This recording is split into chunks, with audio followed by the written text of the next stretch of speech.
Dear value investors, welcome back to a new episode of 36 Square Capital, a value investor channel. In this episode we will be discussing the latest earnings from Warren Buffett and Berkshire Hathaway. If you like the channel, do not forget to subscribe and hit the notification bell. Let's get started.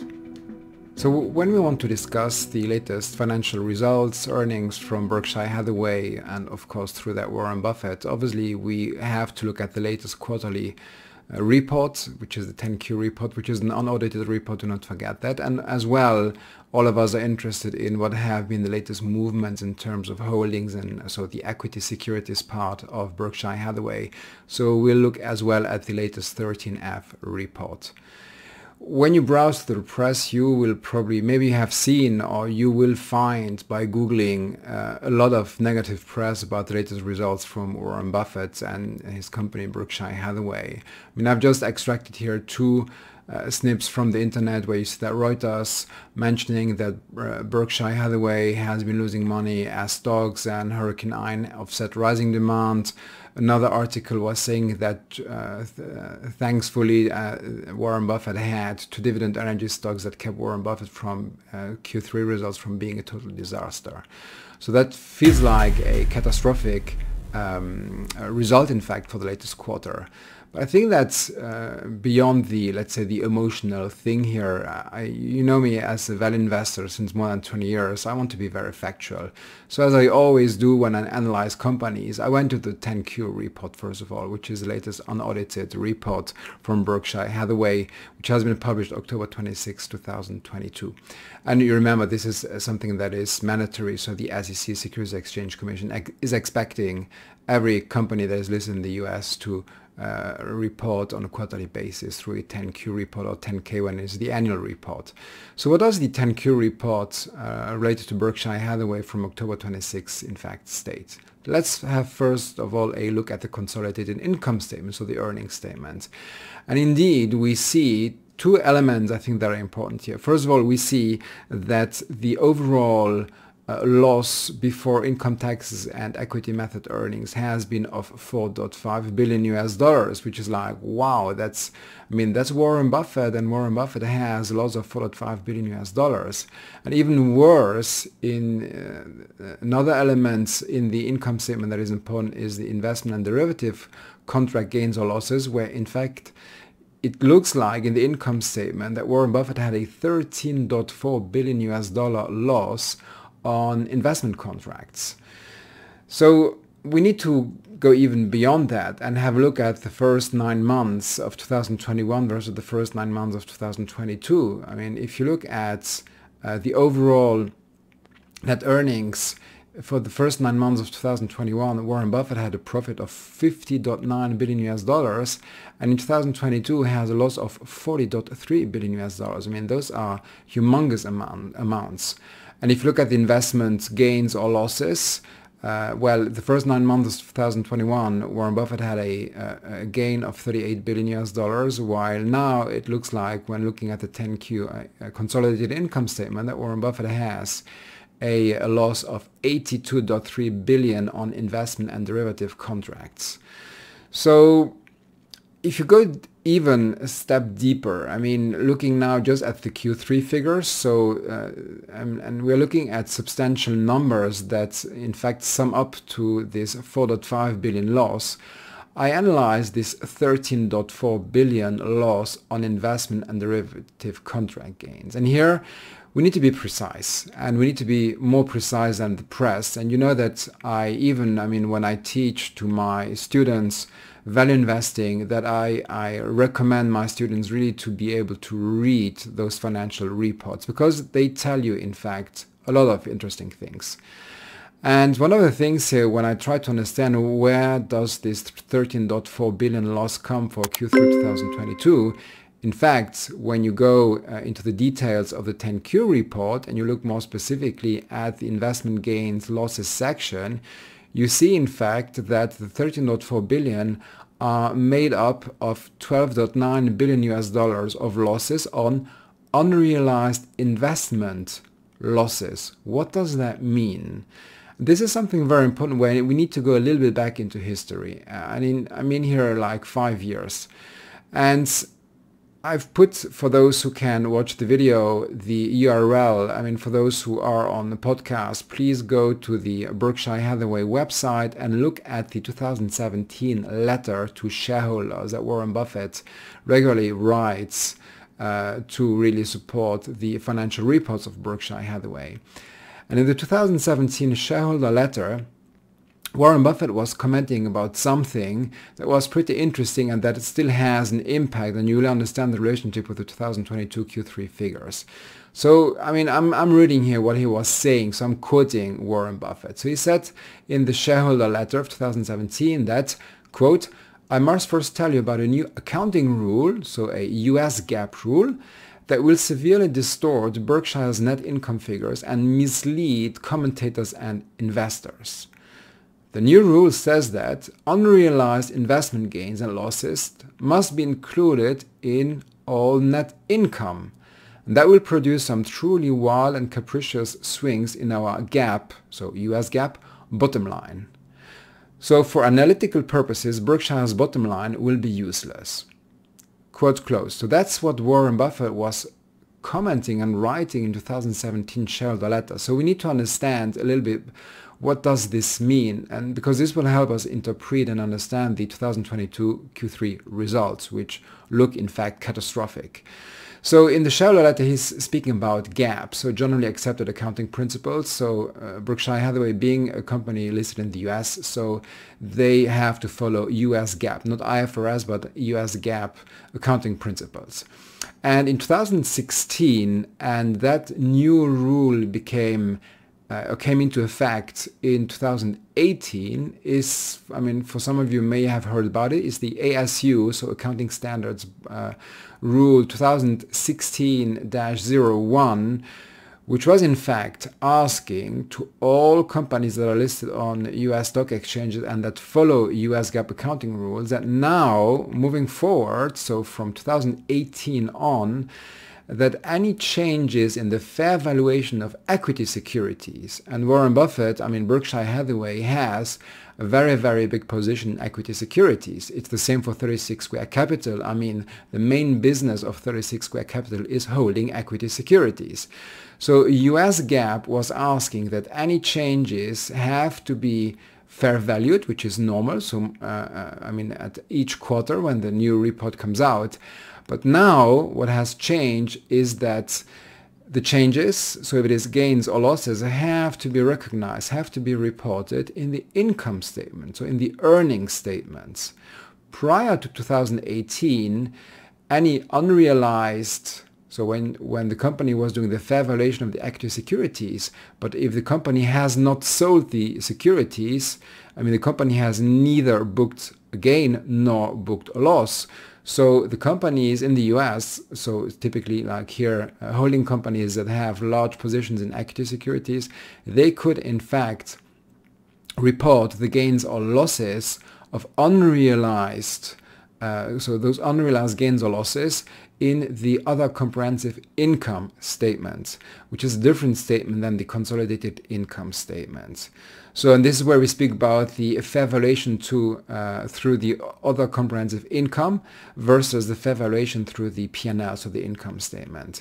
And this has a huge impact. Why? Because when you read the financial report of Berkshire Hathaway, it's actually saying that, or at least this is how you can read it, that Warren Buffett has made a $12.9 billion loss on unrealized, let's say, equity securities.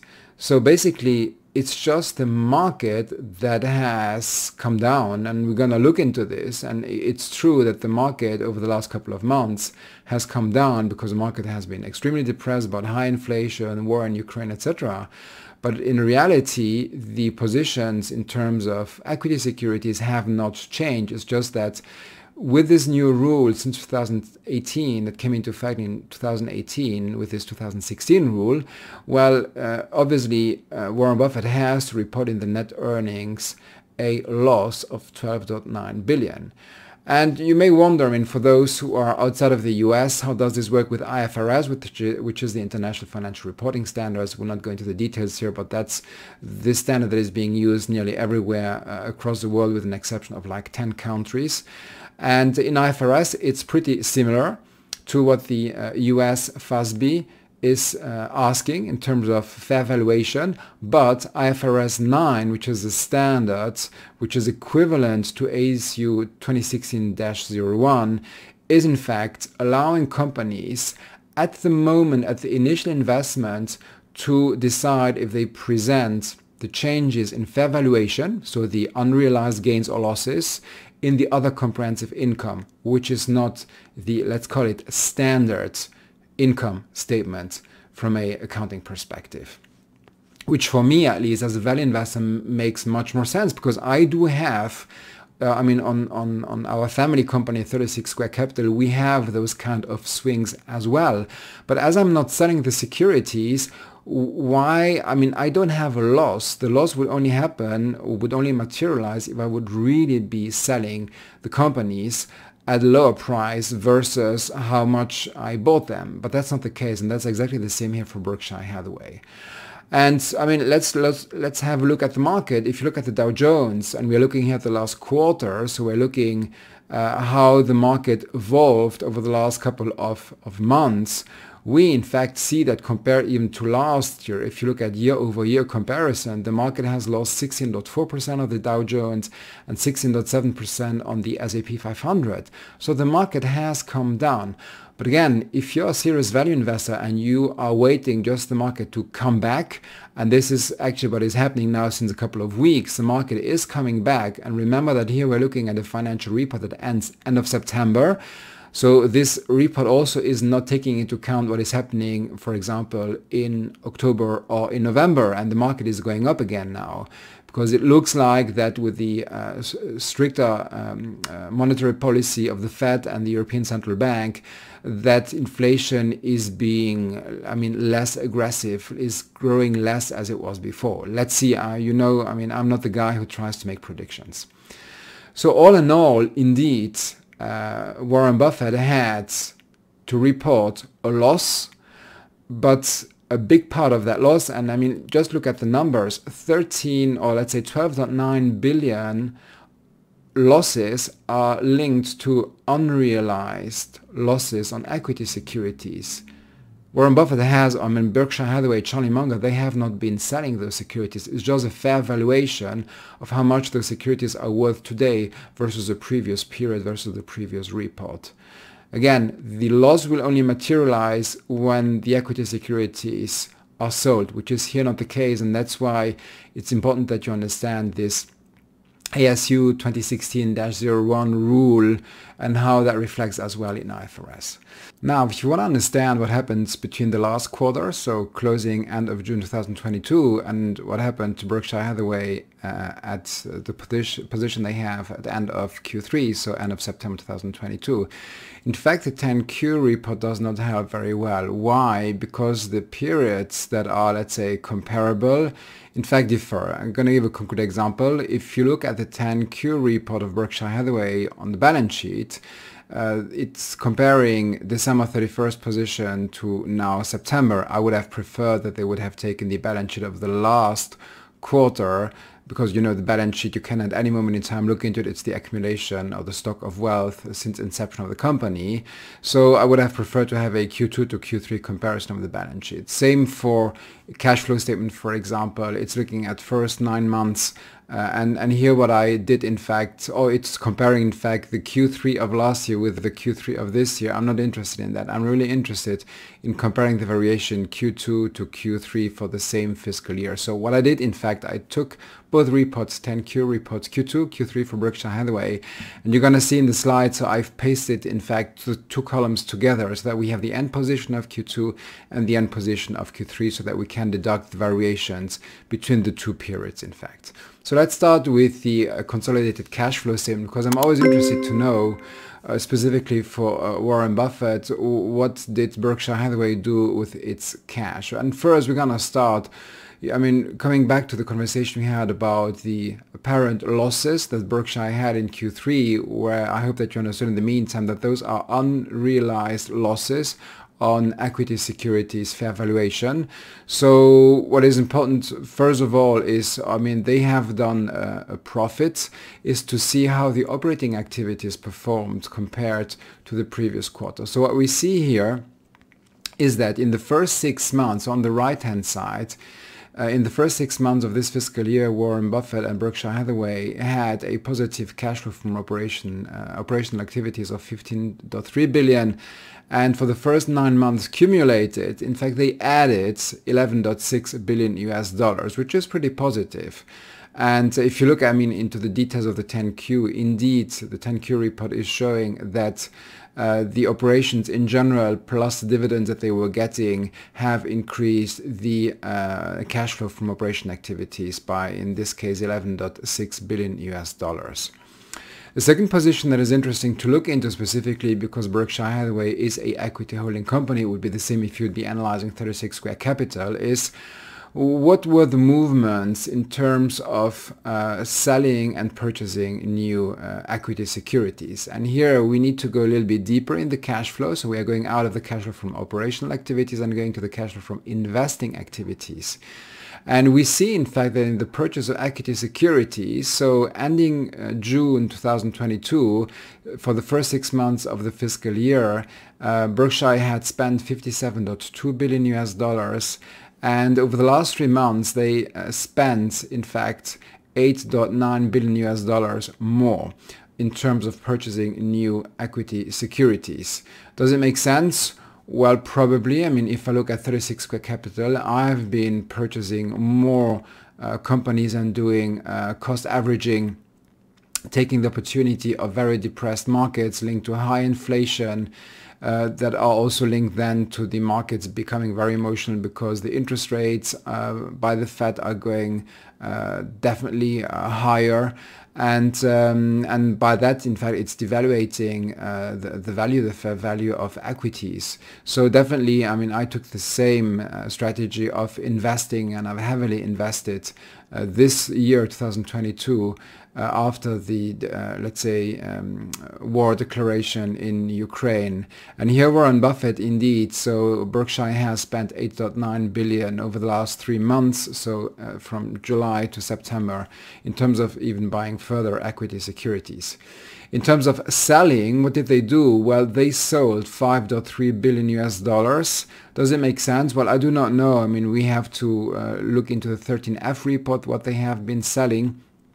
But you see that they have spent more purchasing new securities versus selling old securities. But nonetheless, they sold 5.3.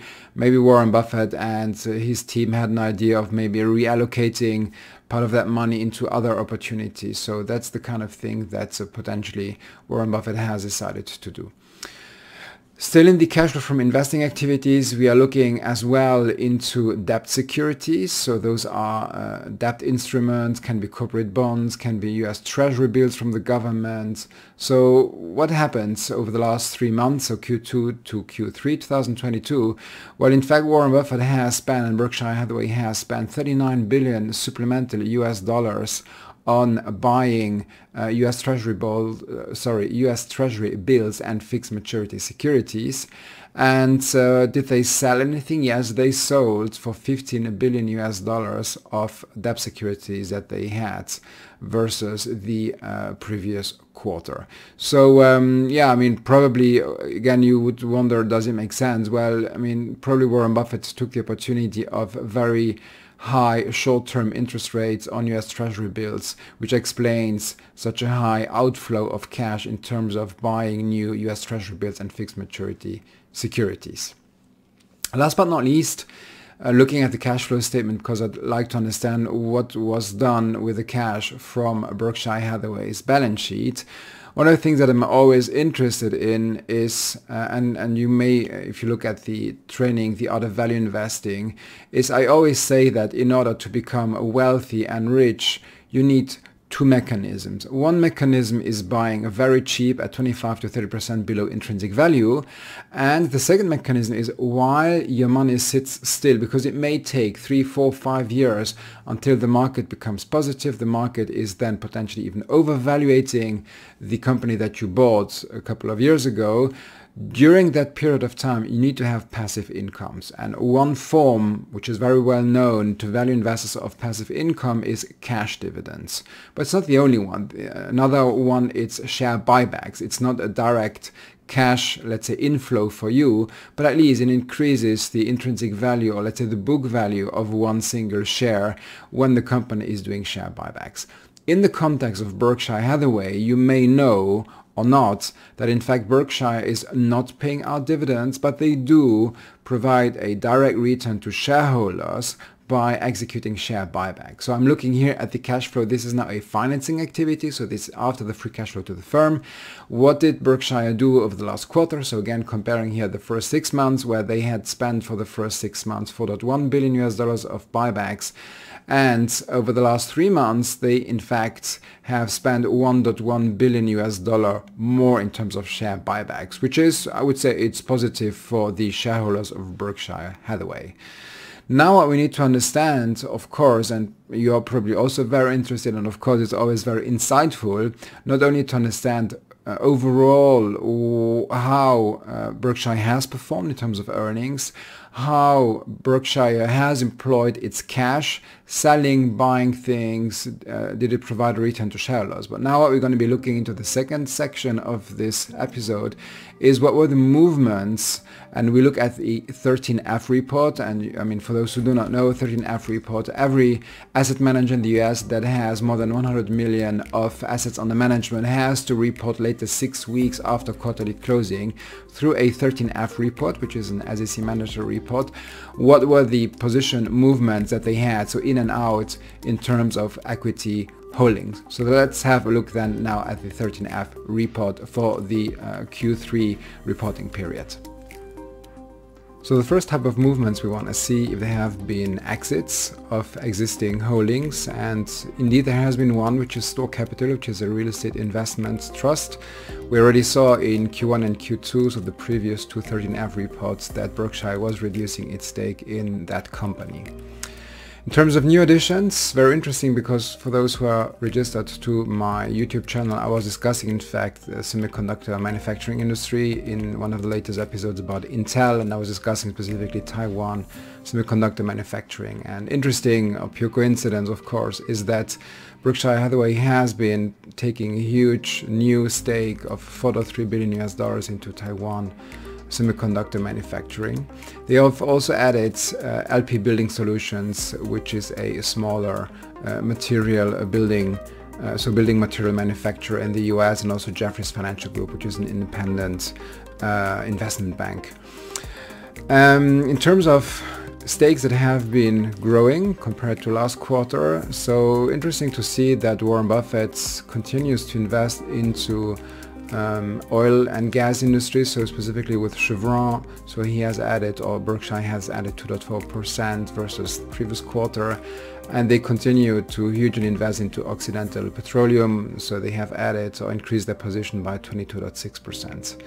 Paramount Global Group also as well, interesting increase of 16.3% compared to last quarter. Then we have also an increase of Celanese, which is a global chemical and specialty materials company.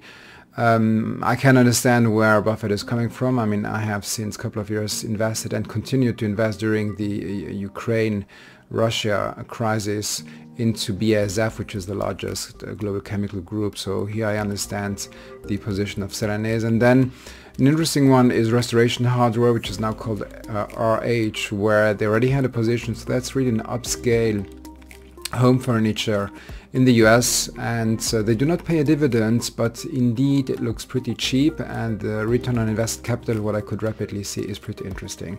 So they have increased their stake by 8.8%. The stakes that have been reduced, so not fully exited but reduced: Activision Blizzard, it's minus 12%. We see as well, since already many quarters, the financial sector positions of Berkshire Hathaway being reduced. US Bancorp has been reduced by 35%, Bank of New York Mellon has been reduced by 14%, then Kroger has been reduced by 4.1%, and General Motors by minus 5.4%. Now, as the last point of analysis, what we can look into is how the various, and we're going to only be looking at the top 25, how the top 25 of companies in Berkshire's 13F report, how much they weigh in the overall portfolio, and as well the relative ownership versus the total ownership of the company. So let's start with, of course, the first position that remains on spot, or position number one, remains Apple in the information technology sector. I think everybody knows Apple, largest market cap in the world as well, top brand as well, where in the 13F report, so Apple represents rough cut 42% of the 13F portfolio, and the current stake that Berkshire has is 5.48% of the overall of the total amount of shares that Apple has. You can see this on the visual, of course. The second largest position is Bank of America, which represents rough cut 10% of the overall portfolio of Berkshire Hathaway, and with an ownership of 12.52%. Third one is Chevron. You have seen how the Chevron position has been evolving over the last, not only in the latest report, but over the last reports. And Chevron is rough cut in terms of percentage of the portfolio is rough cut 8%, and the total ownership is as well 8.49%. So they do not have an above 10% stake in Chevron. Coca-Cola has been flat for many quarters, even years, and so they continue to have, in terms of percentage in the portfolio, a 7.59%, and the overall percentage ownership is short below 10%. We'll not go through all of them. I will just look at 2 or 3 of those that are interesting. I think it's in position or ranked number 7, which is Kraft Heinz, where it only represents 3.68% of the overall portfolio of Berkshire Hathaway, so the 13F report, but they have a 26.58%. They have a huge percentage as well in terms of stake in Davita, 37%. Then we can discuss American Express and Occidental Petroleum, which now, where now Berkshire has a above 20% ownership of the company, and it both represents 7% rough cut, so 6.93% for American Express, and 4.05% of the overall portfolio of Berkshire Hathaway. Well, that's it for this quarter and this episode. I hope you enjoy it. I hope that you were able maybe to learn something new, specifically looking at the unrealized gains/losses I was discussing in the first part of the episode, and then obviously a latest update on the latest Buffett Berkshire Hathaway 13F report. Do not forget to go on my website, 36 Square Capital, or on those learning platforms, if it's Udemy, Skillshare, Skill Success. You have the links as well if you go to my website and you go to the training section. So there are many courses. I think currently I have 8-9 courses that are available. So depending on your investment style or where you are in your investment journey, I hope you will enjoy one of those courses. With that, thanks and take care. Talk to you in the next episode.